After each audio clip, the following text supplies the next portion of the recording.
Welcome to Talking Giants, presented by DraftKings and John Boy Media. I'm your host, Bobby Skinner, here with my co-host, Justin Pennick.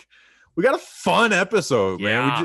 We just got off the phone with Rich Seubert, so look forward to that, or Zoom, I guess. And we finished it off with some good laughs, so I'm excited for that.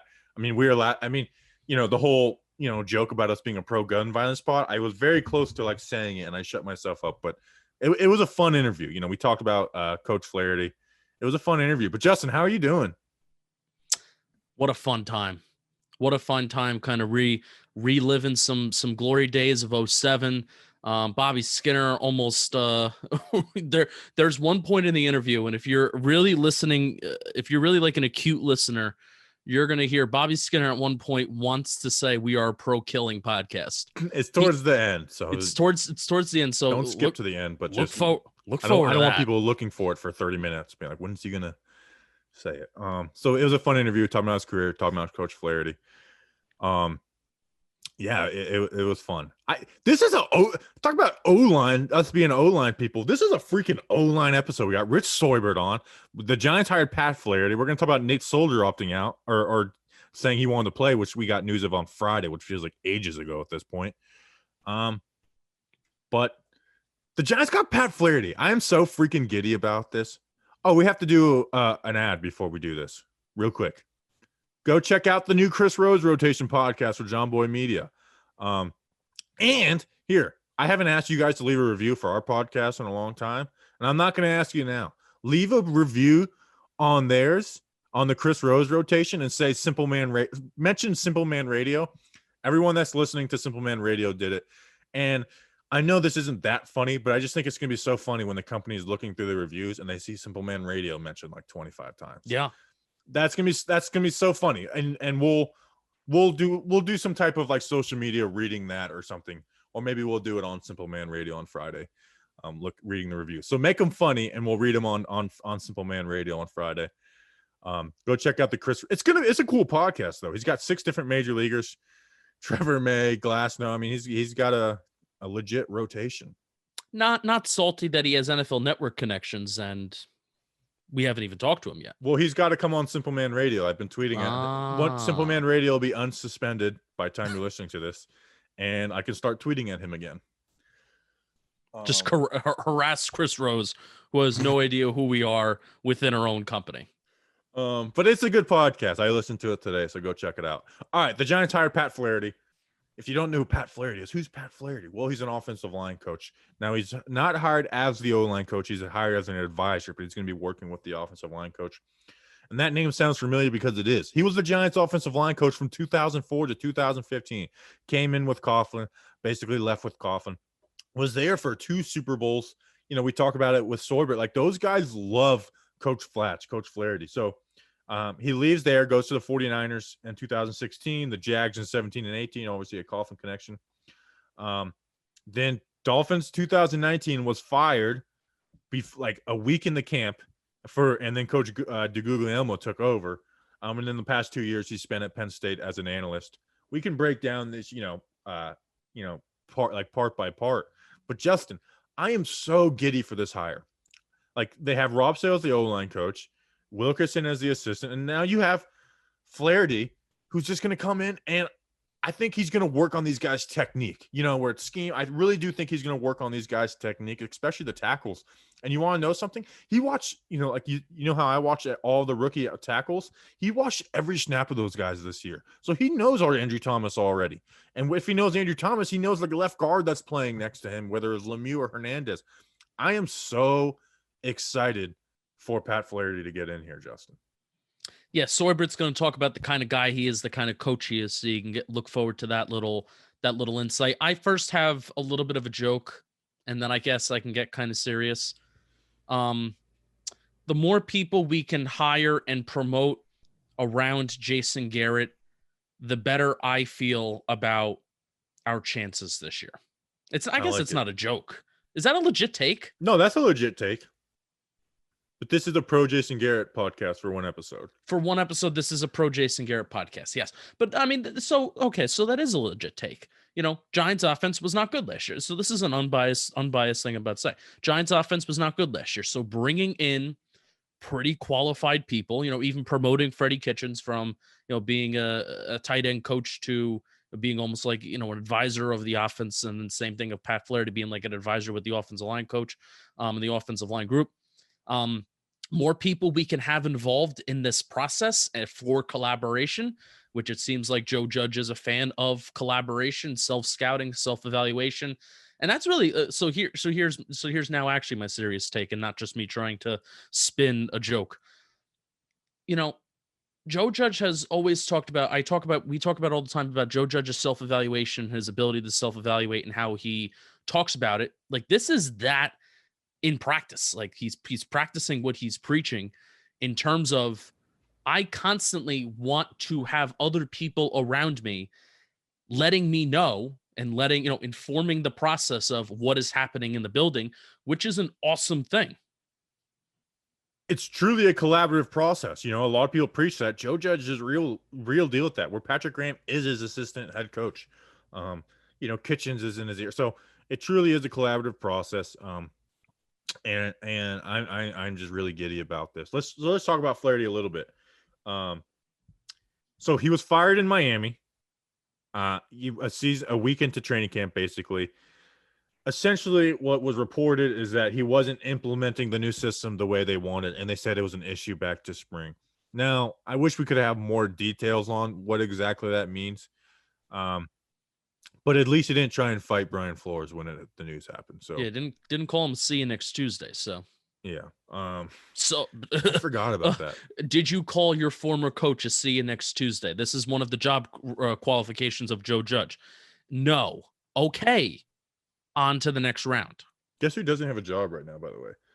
Anyways, so I don't know what happened with that, but that is where he basically spent his last time. But he was with Penn State the last couple of years as an analyst. I don't know how big of a role that was.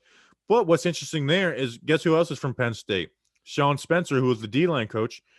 And if there's any two position coaches on the opposite side of the ball that spend a lot of time together, it's the O-line D-line coach. Like, those guys are spending a lot of time together. Now, I know he wasn't the official O-line coach, but, he's an O-line guy who's working with the offensive line.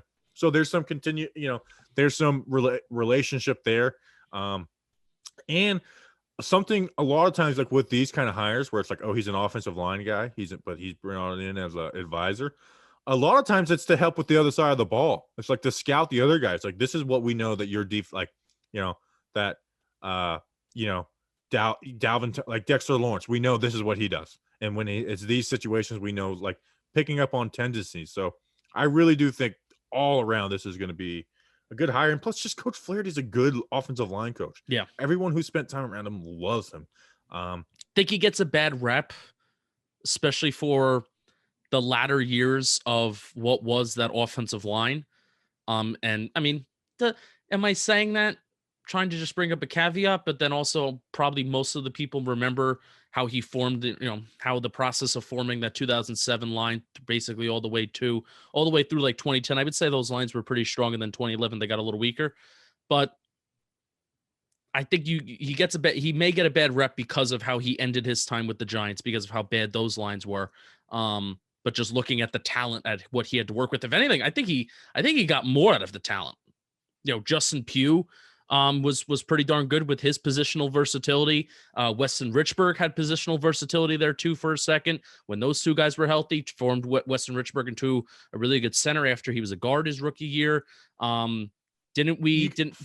best year arguably was his rookie year. Yep, and he had an ankle issue that year, and that was with Flaherty, and also the whole David Deal playing guard, tackle, going from left side to right side. That was with Flaherty. So awesome. I'm very happy. Can we see a Mark Schlereth and Colombo broadcast booth? That would be something I'd be very interested in. Well, Colombo go just do stupid screamo band thing. Very good singer. I don't like how you disrespect him as a metal singer. And do you want to know if this guy is passionate about it? He watched every snap of the rookie tackles, which, by the way, made me feel really freaking smart, because he said the exact same things about Wills. He said similar things to you. The exact same things. He made me feel so smart. I'm so smart. Maybe he subscribes to Talking Giants. He clearly edited that video that you posted on iMovie, and I thought it was funny. maybe he literally just watched my rookie left tackle breakdowns, and that's where he's getting his information from. Bobby, I think you may be right. You know what? That may be what he is. Maybe he doesn't watch every snap. He did say he watches every snap. But maybe he just watches the rookie left tackle videos. No, he did worse, so I'm wrong. But that was pretty cool. It's like this guy already has seen every snap of Andrew Thomas. I'm so excited for Andrew Thomas. I really am. I think. Can we whisper for the rest of the opening segment? Well, it would be like Silent Library, which we'll reference later in the show. Can we? I don't want to talk about Nate Solder. Can we whisper about him? No, we're not. We're not doing a shtick. Let's see. Anything else? Now there is a lot of cooks in the kitchen with the offensive line. Like we mentioned, Ben Wilkerson as the assistant, Sales as the O line. Yeah, and then Freddie Kitchens. Like Freddie Kitchens is gonna be working with the run game. Like he's gonna be. I thought that's what you were going at. It's good. He's gonna be working with the offensive line as the run game coordinator. So they got a lot of guys to work with there. So hopefully it works out. Because you know what, if you look at 2020 as a whole, it was a bad year for the offensive line. Now it got better. But I do.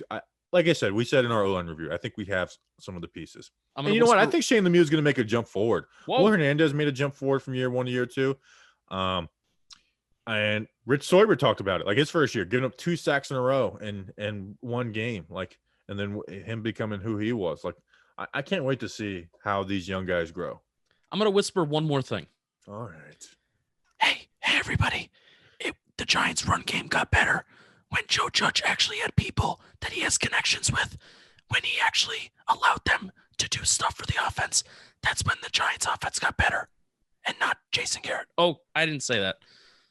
We're a pro Jason Garrett pod for one episode. Nate Solder news. I don't want to spend. It's been, like I said, it's been 3 days since this happened. I got a little amped up because it's, you know how it goes. The further you get away from something, the further the more you forget about it. I don't know if they'll do a post June 1st cut, because I actually called Research Rick because I was like, can you please explain this cap stuff to me? Because I was doing making the video. If you do the post June 1st, you have to keep his salary on the books, which will stop you from making $16 million worth of free agency, or $6 million because of what his dead cap is. So I'm probably leaning more towards you just cut him now. But unless Nate Solder comes in on a contract where obviously he has his signing bonus, but it gets restructured into you play however you get paid for how many ever snaps you play. If he wants to come in and play have a real competition with Matt Parrott to be the right tackle, and then I'm fine with it. But other than that, I am not paying. He stinks, and to think that him taking a year off, I feel bad for the guy. I really do. Like, he's an awesome guy. We do have to preface this every time we talk about him because it's real. Like the stuff his family has went through. It's I couldn't imagine. But he's not good, and him taking a year off, admitting to not really working out and conditioning the way he usually would, switching back positions to right tackle, which he hasn't played, since his rookie year in New England. And you know what? We like Parrott. And if these O-line coaches are supposed to be real deal, like Parrott should be able to be fixed, like get better. I don't want Nate Solder on the 2021 Giants. I'd rather have Cam Fleming. I really would. Like I feel more comfortable with Cam Fleming in 2021 than Nate Solder. I 100% agree. One of our listeners, Jim, said it perfectly. I don't think I've ever had a stronger dislike for a nicer person, and it's so unfortunate. And really, I mean, if this isn't one of the last sins of 2018, really trying to kiss our ass on the way out the door, I don't know what is. The thing that I find to be so strange, there's one part of me that says, dude, like the Giants made such a bad decision to backload this contract, right? They were like at a win now mode, so they were going to backload the contract for you. They made such a bad decision. I don't know why he would just willingly retire, but also, he shouldn't though. Like as much as I don't want to, like, get your money, dog. Like, do what you got to do. He may even just be bluffing. So this isn't me being like, how dare Nate Solder do this? No. Like the NFL takes advantage of these players. The players should take advantage of it and get every dime they can. So that's not what I'm trying to say. But also in the same breath, it's like, dude, how can you say you want to come out and play in 2021 while also admit that you haven't done the necessary like strength training. Now, I think maybe he's done conditioning.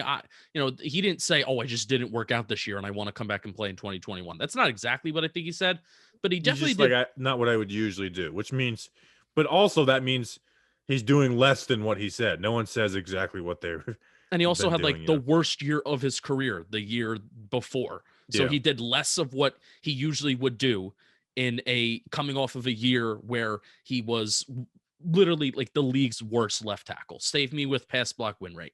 He was the league's worst left tackle in the National Football League. Hence why I'm whispering a lot this episode. We drafted Andrew Thomas for a reason. That's why we drafted a left tackle at number 4. And a right tackle. We drafted 2 tackles with our first 3 picks. That wasn't because Nate Solder was good. Before we knew, I think this was Dave before Gettleman we even knew. said before the draft, like Nate Solder was bad. Like yes.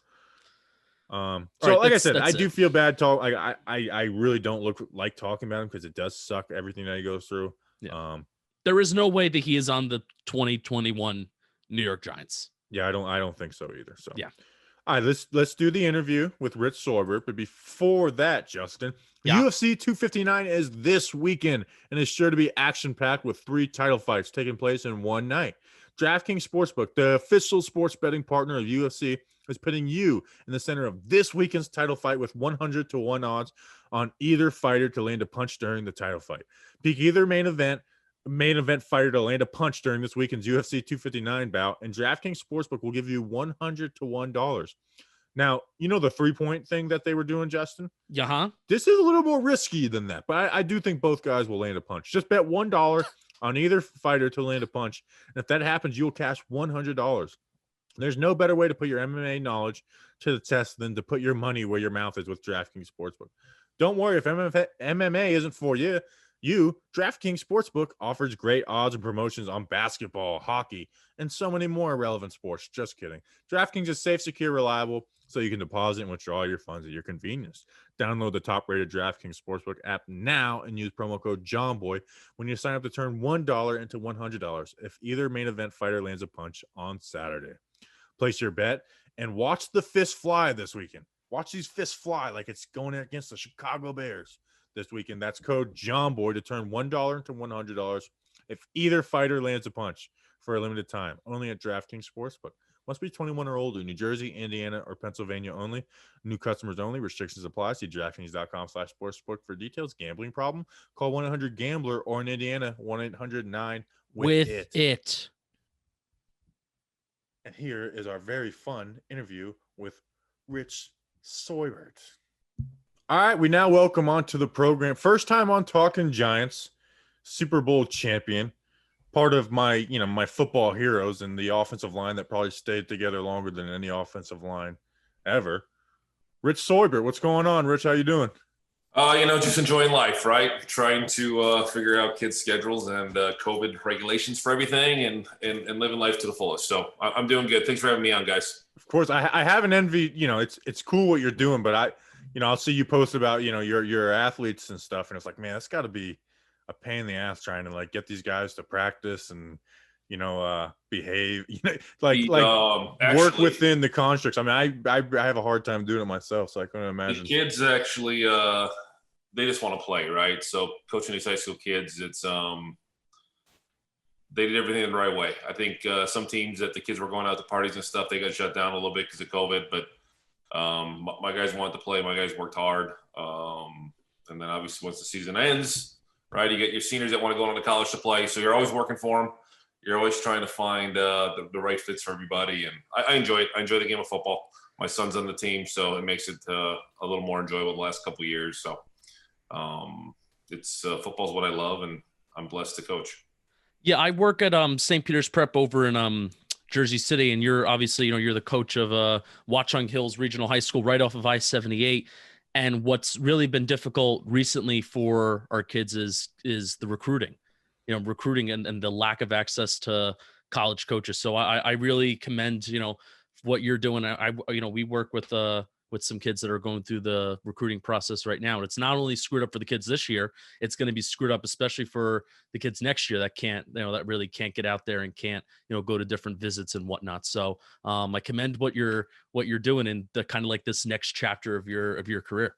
Yeah, you're right. These kids can't go to campuses and see the school, right, with the coaches. So Yeah. it's pretty tough to choose where you're going to go to get an education for the next 4 years without really setting foot on campus or meeting your teammates or your possible teammates, your possible coaches. It's tough for these kids. It's going to mess them up. I think the next 2 classes, right? I think the 22s will be in the same boat, and obviously the 21s are getting affected right now. And the kids are tough, right? They'll adapt. They'll find ways. I always tell them all, right, including myself when I was coming out of high school, that it doesn't matter where you go play, right? If you're good, they'll find you. And then if you're good at the next level, the NFL will find you too. So there's always a D3 kid or Division II kids or the 1AA kids like myself that make it and have a good career in the NFL. So football's football, man. Have fun. These kids need to have fun, enjoy it, and every game, right? I think with the with COVID, I think kids realized, we always tell them as coaches, you never know when your last play is going to be. You never know when your last game is going to be. Like this year, like you didn't know if you were going to play on a Friday night, play on a Saturday, play on a Monday, play on a Sunday. Like even St. Peter's reached out to me to play this year when we lost the game, but we're not there yet, right?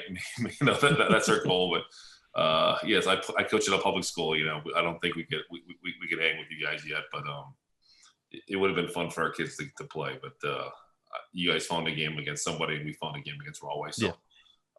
High school coaches work together in the state. That's why I love New Jersey. That's why I love football in the state.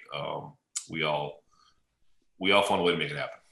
If you guys do end up playing St. Peter's Prep, I vow I will fly up for that game and I will root so hard against Justin's school just to needle it. Listen, we wrestle against St. Peter's Prep where they used to be in our region or our district or whatnot, whatever it is. And then I think basketball we can hang, but football's a different beast, right? They're 4 or 5 deep. They got kids from my town playing for Pete's sake, so it's tough. I see some of these guys training. One of the players whose father played for the Giants as well lives right around the corner from me, so I see his kids working out quite a bit. And it's you can go to private schools, you can go to public schools, right? If you love the game of football, if you work harder than the next guy, you can be great. And I love coaching where I'm coaching. I love Watchung Hills. I love the parents. I love the student athletes. The teachers in the school are great. Especially this year. I think true colors really come out this year in schools to find out which ones actually support athletics and which ones don't really care.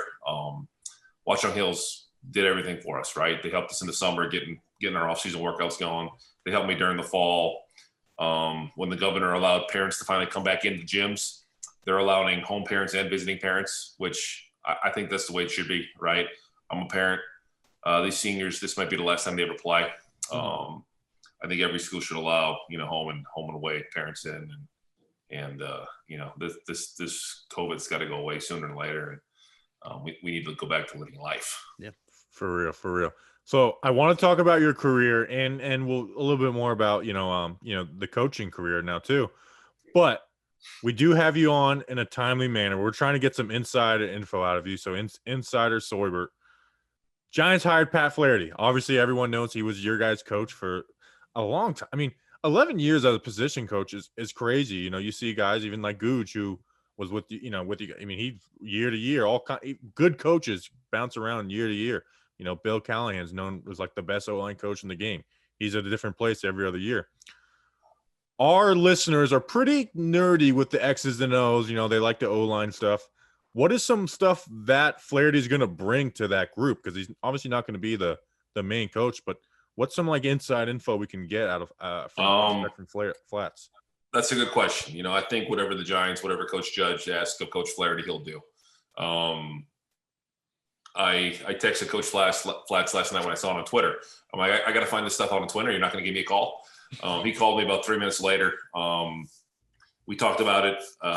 He didn't know at the time, or he wasn't telling me, but he is going to bring many, many years of experience, right?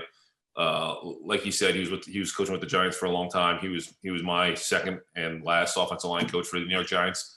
I was pretty lucky to have Coach McNally and then Coach Flaherty come in after him, and he's my coach. He's not old enough to be my father figure, but he was like our father figure to our offensive line group, our uncle, like whatever you want to like consider him. But he's family, right? I love him to death. I'm glad he's back with the Giants because I'm biased. I'm a Giants fan. And it was hard, right? When he was going around coaching other spots, like you want him to do well, but you don't want to do well against us. So what is he going to bring? Many, many years of experience. He's probably going to help him out any way he can because that's what he does. If that's going to be, coaching the guys, watching film, breaking it down, finding tendencies against other teams, he will fit in great there, right? Jason Garrett, the offensive coordinator, he was my quarterback my first and second year with the Giants, I believe, the backup quarterback. I think I like Jason, right? I like Coach Garrett. I know probably some of your listeners don't, but that's football, right? I think he's a smart individual. I think he's good at what he does. And I think Coach Flaherty's going to help him, right? I think they needed somebody with his experience to be in that room and especially with that offensive line being young and needing to grow and whatnot. He will help. And it's funny, most of these teams are bringing in these O-line consultants now too, right? Like, the Giants try to. The Giants try to with Gouge. Yeah, yeah.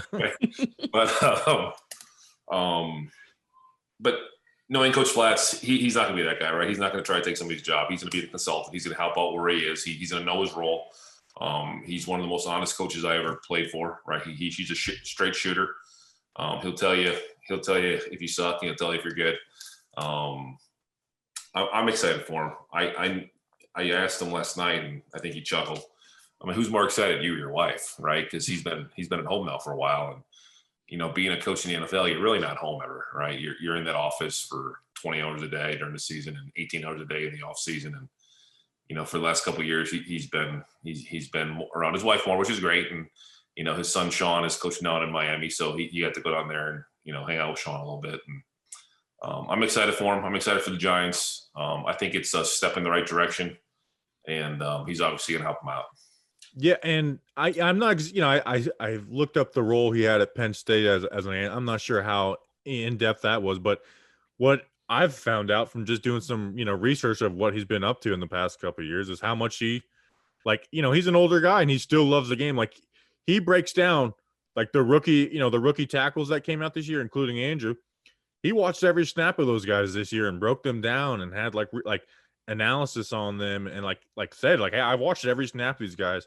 So I'm excited that he can use that love and passion of the game and experience, like you said, back with the Giants, because it just feels right having him back.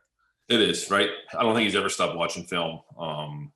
He came to a handful of my football games too, right? And he would break down my coaching and he'd break down my games, and I love it, right? Because he knows more. He knows more about football than I ever will, right? So I respect his opinion, and he may be better as a coach, he may be better as a player, and I'm hoping he enjoys his new role with the Giants, and it works out well for those guys. Now, knowing that he spent so long with the organization, but also knowing the Giants went through a couple coaching changes, did you ever get an inkling that he would ever be back with the Giants in some sort of capacity? Did you get that kind of sense that he wanted to be back, or that he would somehow find his way back? I think coaches just want to coach, right? They just want to be with a team, and it's just like playing. There's a few people in the world that are lucky enough to play with one football team and not have to move around and pack bags and move families. He did that as a coach for say, right? He was with the Giants, went to San Fran, Jacksonville, down to Miami, and then back up here to New York. I think he's happy to be home, right? He's his wife obviously stayed in New Jersey. His kids made this home, and I think if you asked him, New Jersey is his home now, and he went to East Stroudsburg, so it's right down the street. Some of his old quarterback is still a coach at East Stroudsburg, and now Coach Twiggs, his son, is the head coach at ESU. So I always joked, I'm like, well, if you can't get back in the league, you'd always go coach for East Stroudsburg and maybe be the kicking coach or whatnot. And Coach Santel is the O-line coach there. It's a really good group of guys, right? It's East Stroudsburg's at this little small coaching niche, which Coach Franklin is from ESU, and I think that's how he ended up at Penn State, helping advise at Penn State for that year, is because of Franklin and ESU ties. Is he happy? Yeah, I think he's happy to have a job, and I think he's happy to do what he loves, and I think he's going to be happy, being back with the Giants and coaching the team where he won he helped win 2 Super Bowls at, and it's got to be a special place for him. Yeah. So enough about Flats, though. We're all here to interview you. We'll talk about your career, but first I want to ask, who had the worst like competition / treatment on Silent Library? Oh my gosh, that's a long time ago. I know. I rewatched it again, like an hour ago, getting ready. It's funny. I wasn't an MTV guy right back in the day, so I don't really know what the show was. And I think Kevin Boss is the one that actually had the ties to get us on there, right? Those tight ends have makes sense. The guy catching passes is the one. The guy catching passes, right? Getting all the pubs. So we went on there. It was fun. Obviously, we had a couple of drinks, maybe before, after. I can't remember when, but that was right after a few good years we played together. I think O'Hara, right? The tennis balls in the face.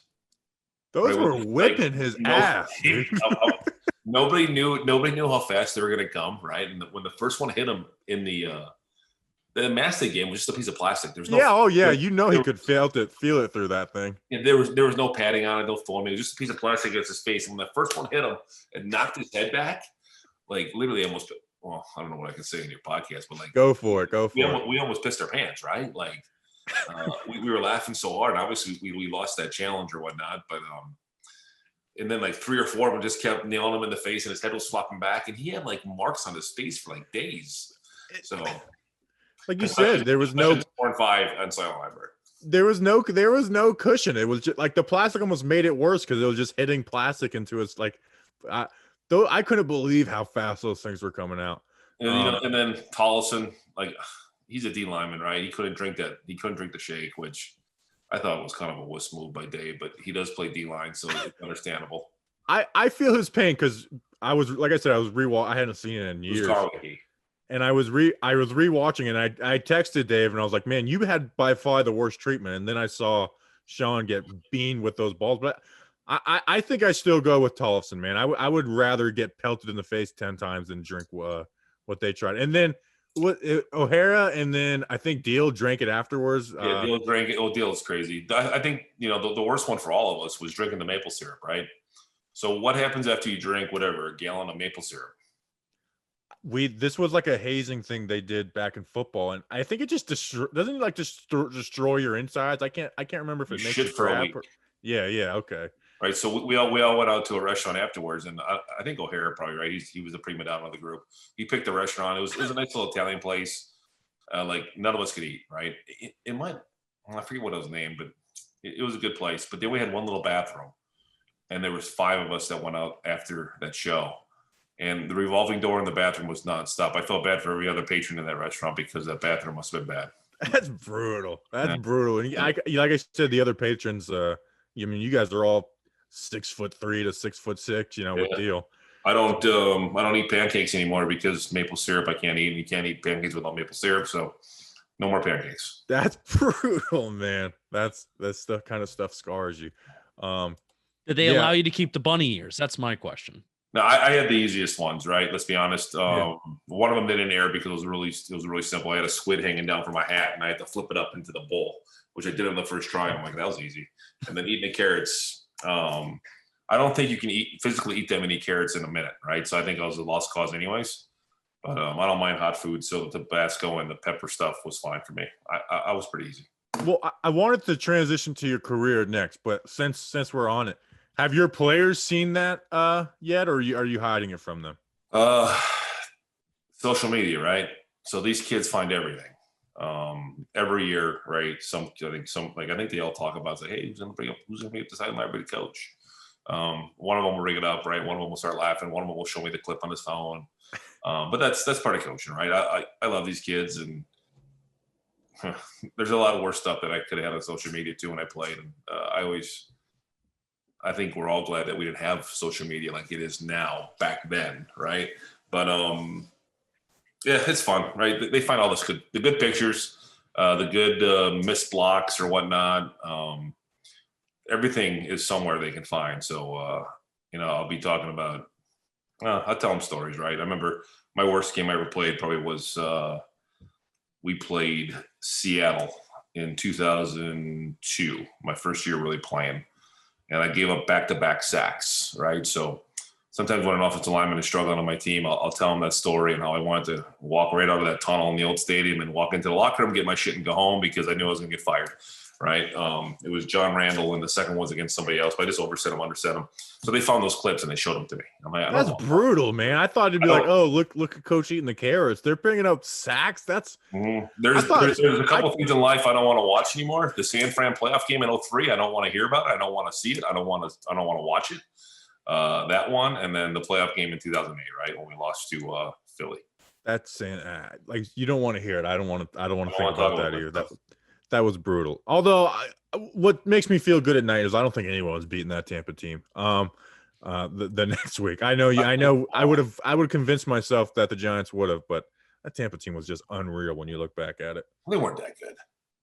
Come on, I think they're the best defense of all time. But we were scoring points now that year. Yeah, we were scoring 30-some points a game at the end there. We were rolling. We went into Indianapolis and we beat Peyton when we had to get that win, and then we scored all those points against San Fran, and we couldn't score again in the fourth.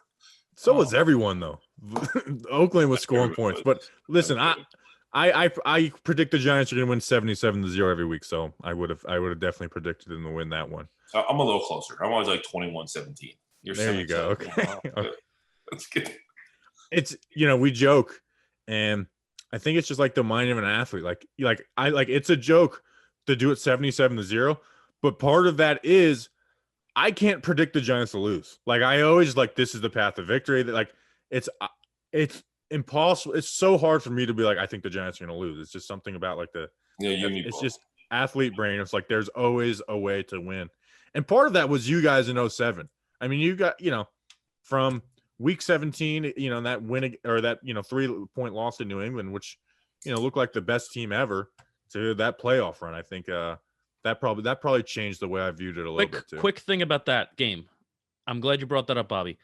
I view that as, now I'm very young. Okay. I'm very young, but that is at least, take it from 2007, that point.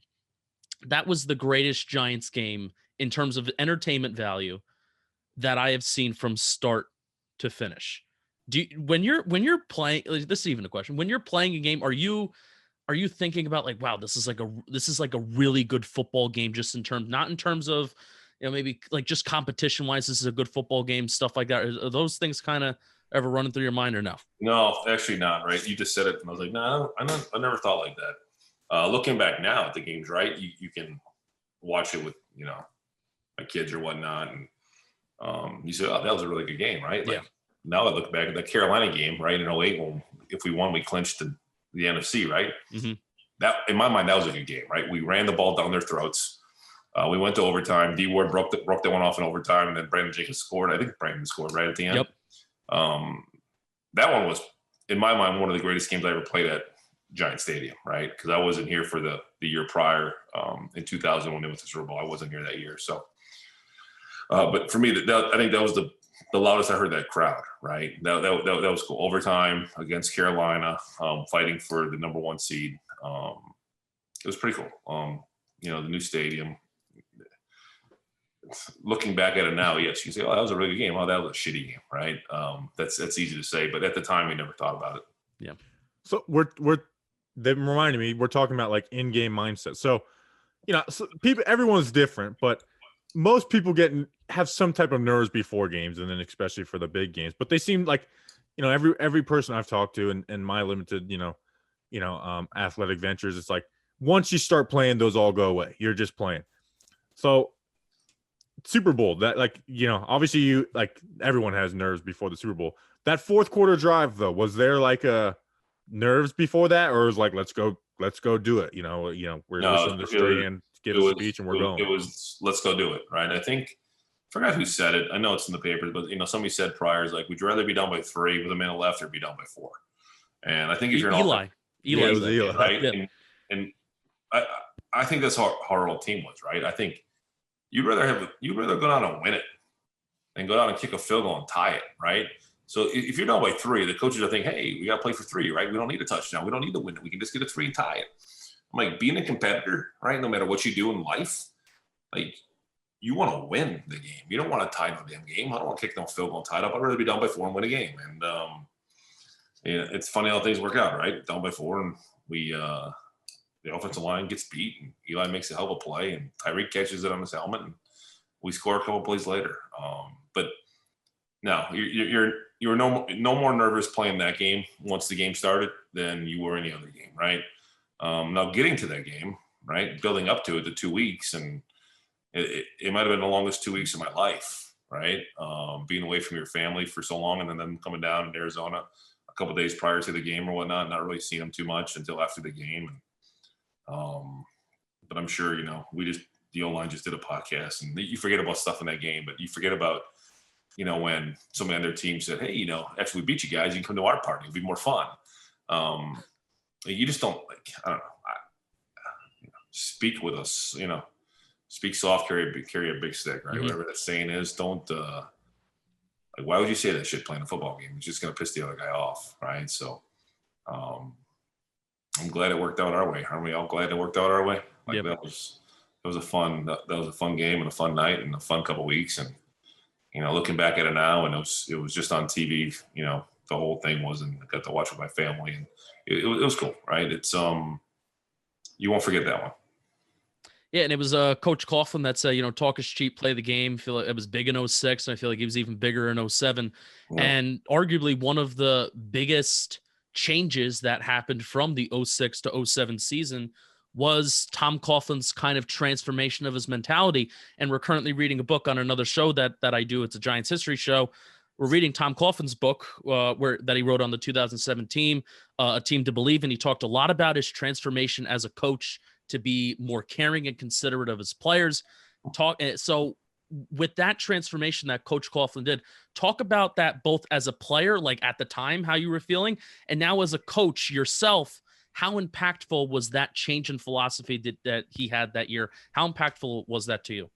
It was, right? I think being who I am and where I came from and my position that I played, it never bothered me the way he was when he first came to the Giants, right? Like you heard the horror stories from other players where in Jacksonville they had a really good team, but nobody liked him because he was too hard. Well, guess what? If you show up on time or 5 minutes early for whatnot, just set your clocks 5 minutes early. It's not that hard to do. If you work hard, right, and give it everything you have every single day for the team that you play for your boss, for the livelihood, like Tom respects you, right? Coach Coughlin will respect you. So how did he change, right? I'm sure it says in the book. I truly believe he changed because he had grandkids, right? Chris Nee, right, had some kids, and he started, seeing, hey, there's more to life than just football, right? Like, yes, I love football just as much as Coach Coughlin loved football, but I think he realized that we all loved it just as much. Just, some of us handled it in different ways. And it's funny. He came in there in 2000. Give me the year. I'm going to forget. 2004 or 5, right? Yeah, 4. That's the year I was coming back from my broken leg. So I don't want pins and needles because I'm not even playing. I'm getting treatment. And it's me, Ron Dane, and Jerry Palmieri, the strength coach, and Coach Coughlin, right? We're the only ones coming in to work out every single day up until everybody else had to report. This is back when we could actually do stuff in the facility, right? Now with the new CBA, you can't be around, blah, blah, blah.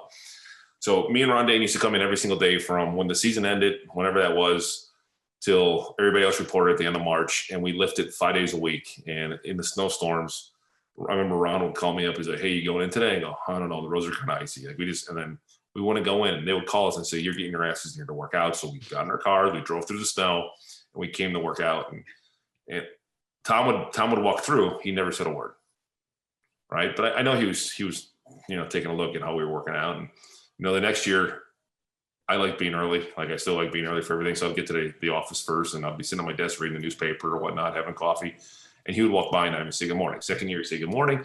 And then the year he made the big change, like he actually knew us, right? He knew about our families. He talked to us about other stuff besides football. He showed us his personal side, and it made a difference, right? Like I still played hard, but I wasn't going to play harder because he changed. Like I played hard because I love the game of football.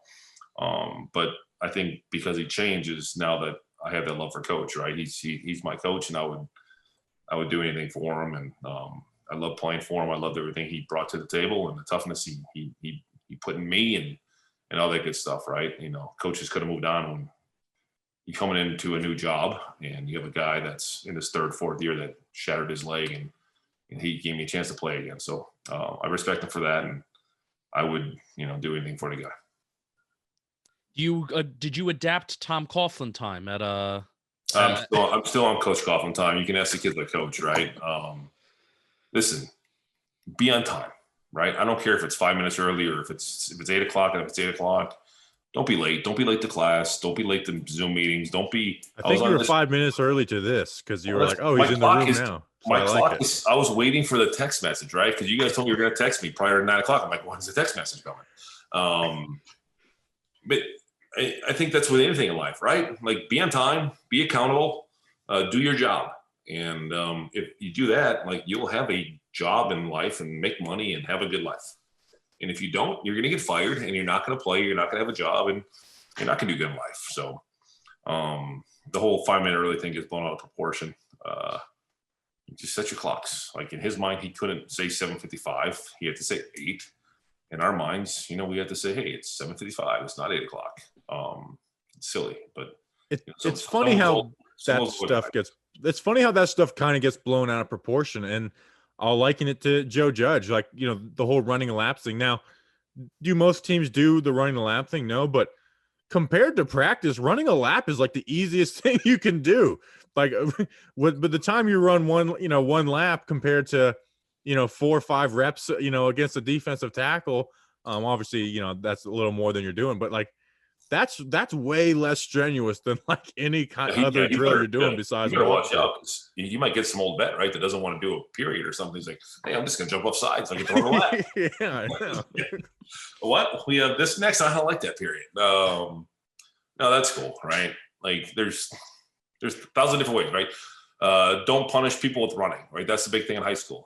Well, you got to punish them somehow. You can't just not let a kid not go to class or not do their homework or talk back to a teacher or talk. You got to run them. That's Coach Judge does it, so why can't I do it?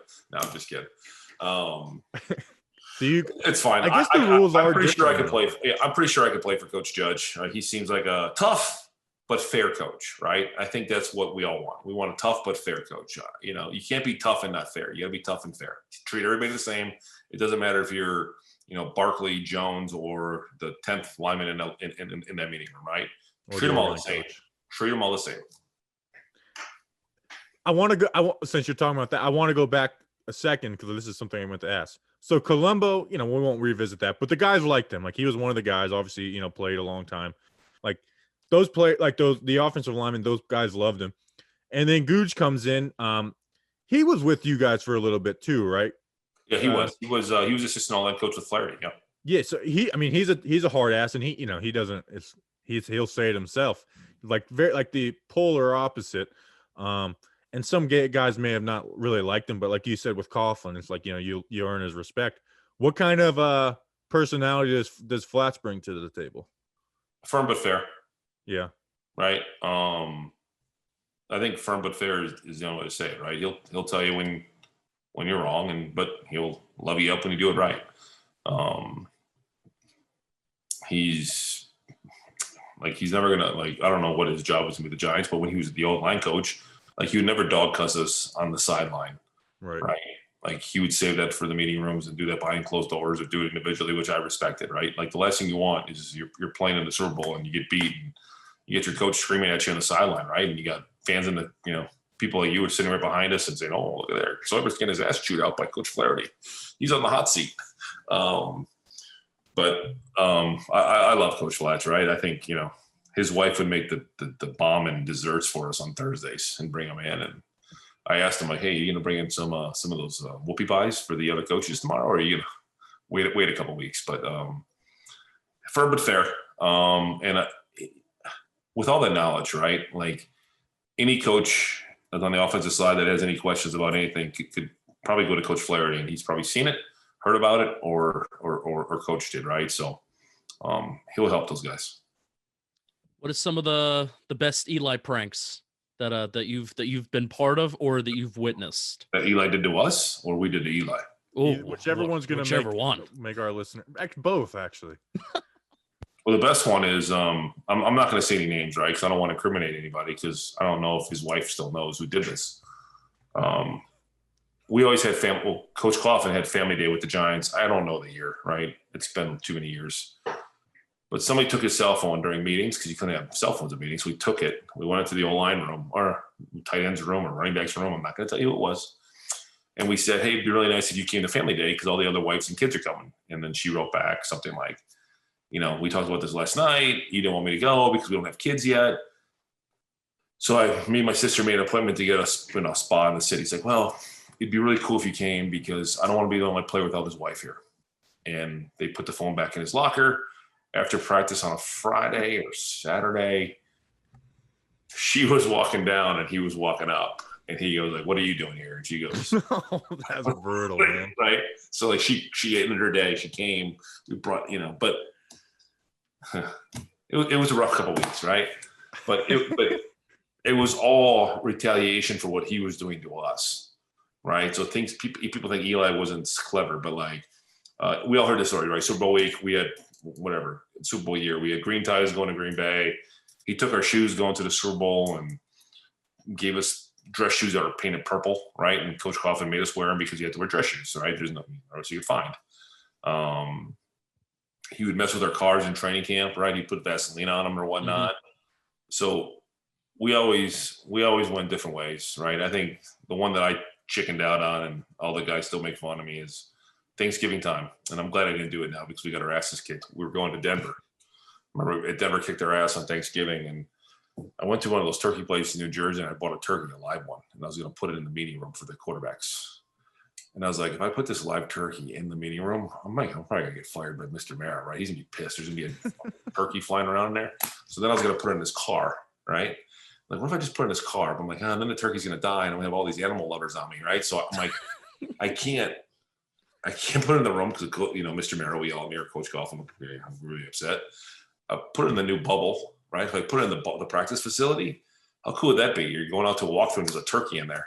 I'm like, Mr. Mayor might get mad. So I gave it to my buddy. He raised it. The thing lived for like 7 years, right? So I felt good. The turkey that was going to get his head chopped off for Thanksgiving got to live for 7 years. But there's a lot of, Eli, we had fun with Eli and he had fun with us. And that's part of, building that relationship and building that trust with each other. And when it was time to work, we worked.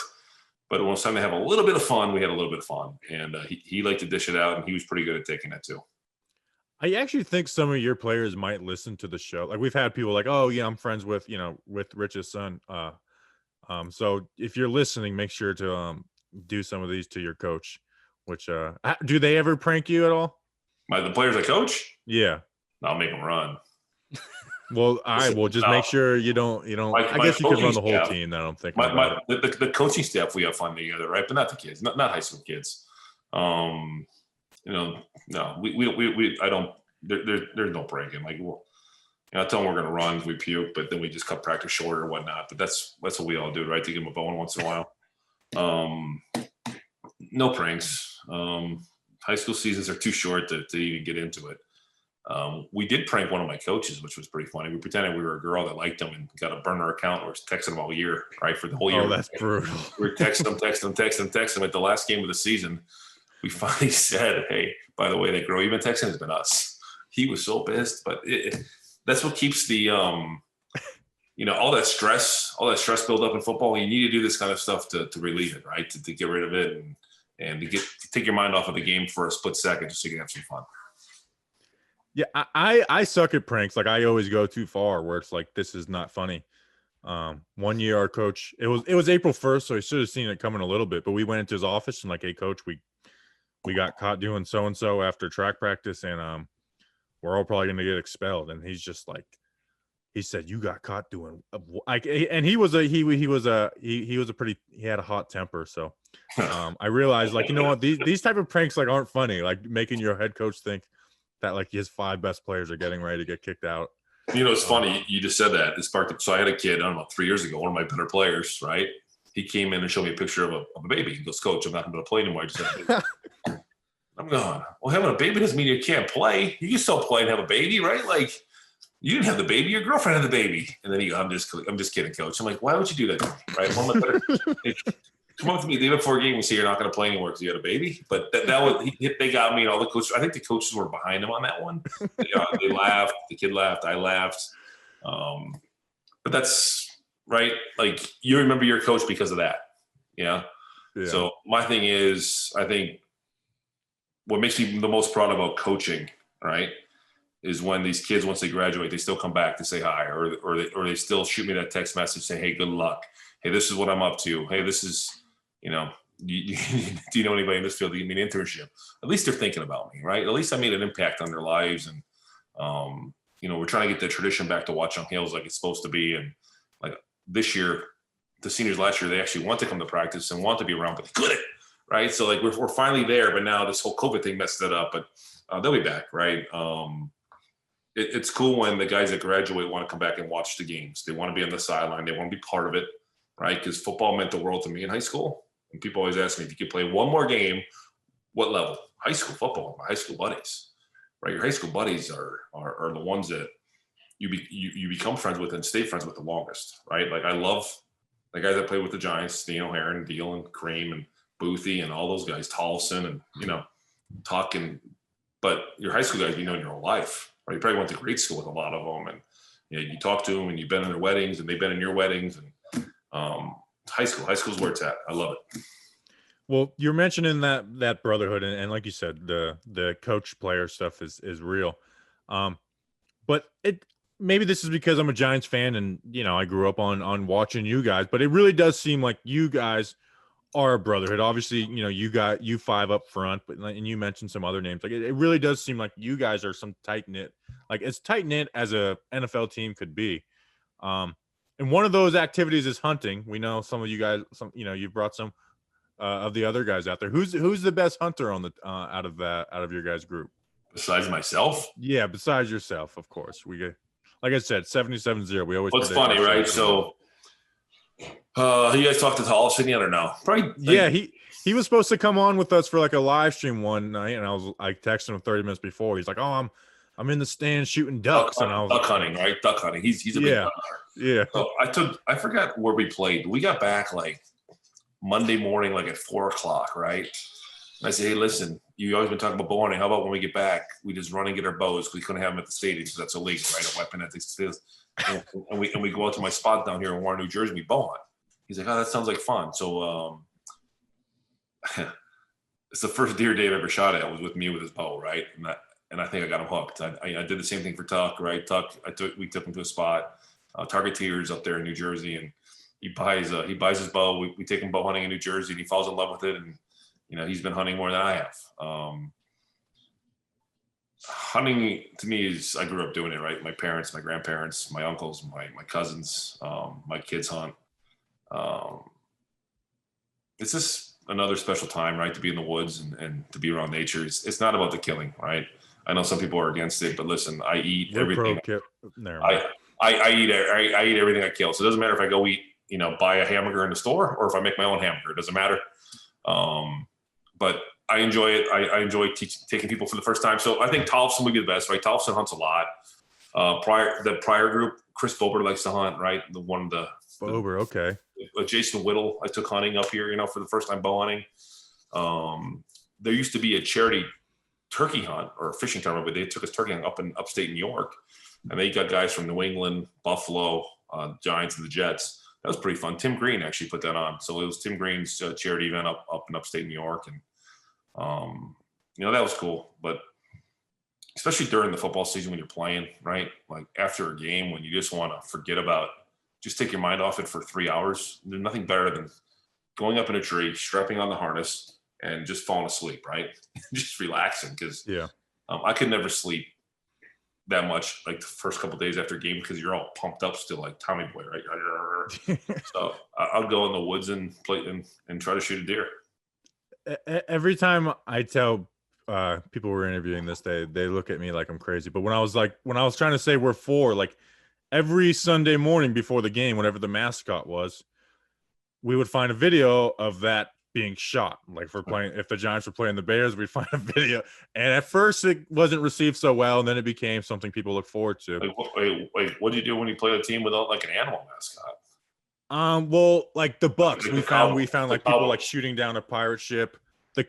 So shooting a cardinal is illegal, so I had to like edit it a little bit where like people shooting and then you see the cardinal laying on the ground. So we got creative towards the end of the season. What did you do for Washington this year, the football team? Were you get a football team and blow them up or what? We only for Washington we only did a picture. We had a picture of George Washington and then someone pointing a gun at him. So that's great. Yeah, like I said, everyone looks at us like we're stupid when we do it because we are. So, but what I was trying to get to, and we'll finish on this before the show ends up getting canceled, is whoever we're trying to go maybe with you, Tollefson, and we'll bring a green screen, and to get more creative with the video next year, be like, I'm Rich Seubert and just like blow off the Eagles logo or something. I don't know. Yeah, I can't shoot an eagle, but the Eagles logo, I'd love to. Yeah. We'll do the logo. We won't get you in too much. We won't get you fired or anything. So we'll do our best. All right, Rich. I'll blow up the logo. I'll take one of their helmets and blow it up for all I care. Yeah, that's That's what we will do. We'll get their helmets and everything, and maybe we'll get we'll dress Justin up in it and shoot him with like a beanbag gun or something. I don't know. Yeah. Yeah, there we go. Yeah.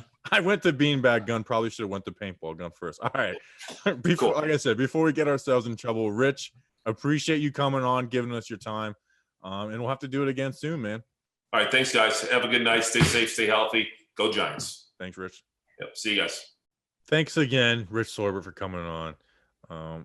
He's a fun interview, Like I thought I actually interviewed him on Simple Man Radio a couple years ago, and I was a bad interviewer, so it wasn't a great interview. That was a lot of fun, especially towards the end. So I hope you guys enjoyed it. Make sure to tweet at Rich and tell him you loved him on Talking Giants. I love seeing those tweets. If there's anything our listeners do that I like, it's seeing those tweets at our guests. Can't wait to coordinate with some videographers at John Boy Media that, hey, we're going to bring the green screen. And we're going to simulate they will shooting. Love that. They would love it. Yes. I cannot wait to tell them. You know what? As much as sometimes I think that John Boy Media hates our jokes, I saw a video of John Boy wearing the Bobby Skinner Justin Pennick shirt the other day. Fun. Maybe he voted for us. Do we think John Boy voted for us? Well, tweet at John Boy. Say, did you vote for Bobby Skinner and Justin Pennick in 2020? I may do that. Would that might have made two. Well, you voted. Did you vote this past year? I did. Did you vote for us? I will not disclose who I voted for. How dare you ask me this question? You better. I can't believe you didn't vote for us. I was the only one who did it. That's gonna get all our new listeners mad. Whatever. Appreciate you guys. We'll see you on possibly Thursday. We may have another interview. We may. So tentatively, I don't like to say things until they're done. So hopefully we have another interview. We appreciate you guys. We'll see you then. Until then, let's go Big Blue.